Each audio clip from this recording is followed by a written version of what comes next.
तो ऑस्ट्रेलिया के खिलाफ दूसरे ओडीआई मैच के लिए पाकिस्तान की प्लेइंग 11 पर भी बात करेंगे।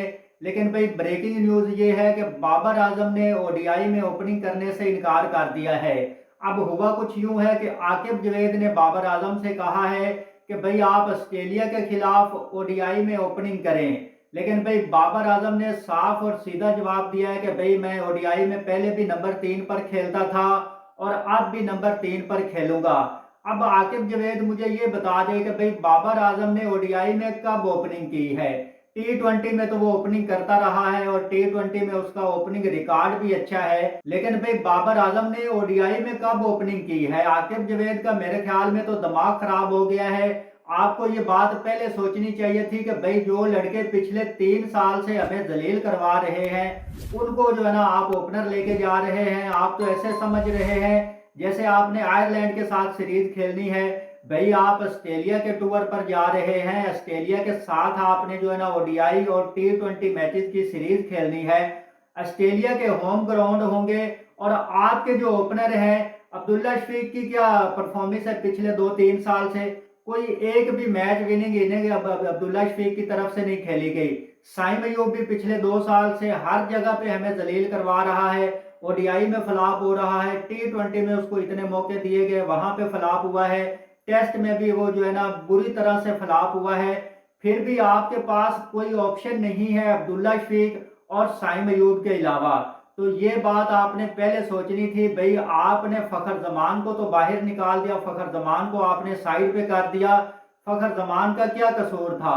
अब आप लोगों को समझ आएगी, अब आप लोगों को एहसास होगा कि भाई हमने फखर जमान को क्यों निकाला है। इसके अलावा आपने इमामुल हक को भी बाहर कर दिया। इमामुल हक का क्या कसूर था। इमामुल हक की ओडीआई में 50 की एवरेज है और अभी 2 दिन पहले ही इमामुल हक ने कैद आजम ट्रॉफी में 160 रन बना दिए हैं। आपने तो कहा था कि भाई इमाम उल हक की जो फिटनेस है, इमाम उल हक को फिटनेस का मसला है इसलिए हम ऑस्ट्रेलिया के टूर पर इमाम उल हक को नहीं लेके जा रहे। तो भाई अगर इमाम उल हक की फिटनेस का मसला था तो फिर उसने जो है ना 160 रन कैसे बना लिए। तो आपने अपनी अना की खातिर फखर जमान और इमाम उल हक को साइड पे किया है।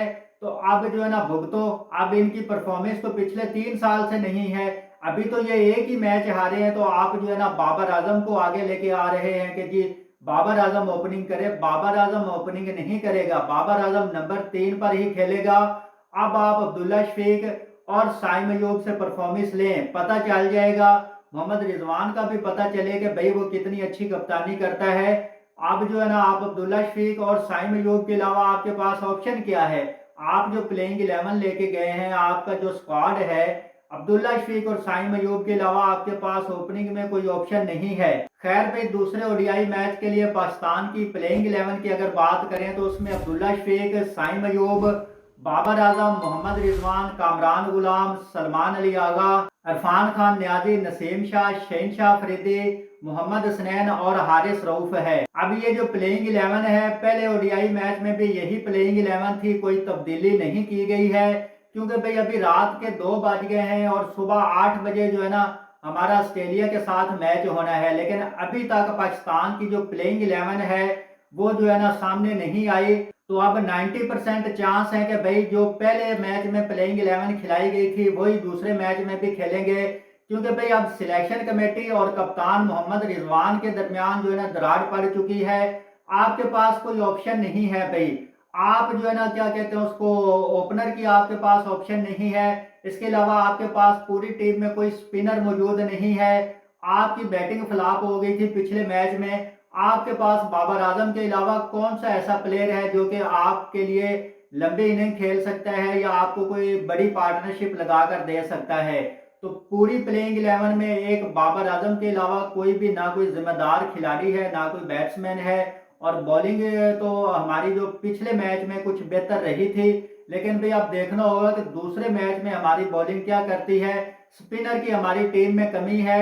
ऑस्ट्रेलिया की ये जो पिचेस हैं यहाँ पर स्पिनर को भी मदद मिलती है। आपने देखा था कि पहले ओडीआई मैच में बाबर आजम की सबसे बड़ी जो हमारी विकेट थी वो जंपा ले गया था। तो हमारे पास भी भाई फैसल अकरम मौजूद है। लेकिन भाई बात यह है कि फैसल अकरम को किसकी जगह पे रखे। इरफान खान न्याजी की जगह पे रख सकते हैं, लेकिन भाई इरफान खान न्याजी खुद इतनी बड़ी पर्ची है, इसकी वजह से जो है ना उस्मान खान को मौका नहीं दिया गया। हालांकि इस प्लेइंग 11 में सबसे जो बड़ा हकदार था वो उस्मान खान था, क्योंकि भाई चैंपियन कप में उस्मान खान ने सबसे बेहतरीन परफॉर्मेंस दी थी और सबसे ज्यादा रन बनाए थे। खैर भाई अब देखना होगा कि टीम में जो है ना मैच शुरू होने से पहले कोई बड़ी तब्दीली की जाती है या नहीं। मेरे ख्याल में तो टीम में अब कोई तब्दीली नहीं की जाएगी। जो प्लेइंग 11 हमारी जो है ना पहले ओडीआई मैच में थी, दूसरे ओडीआई मैच में भी वही खेलेगी। तो नाजरीन इसके साथ ही आपसे इजाजत चाहेंगे। गुजारिश है कि हमारा चैनल सब्सक्राइब करने के साथ बेल आइकन भी प्रेस कर लें ताकि आपको सबसे पहले हमारी वीडियोस मिलती रहे।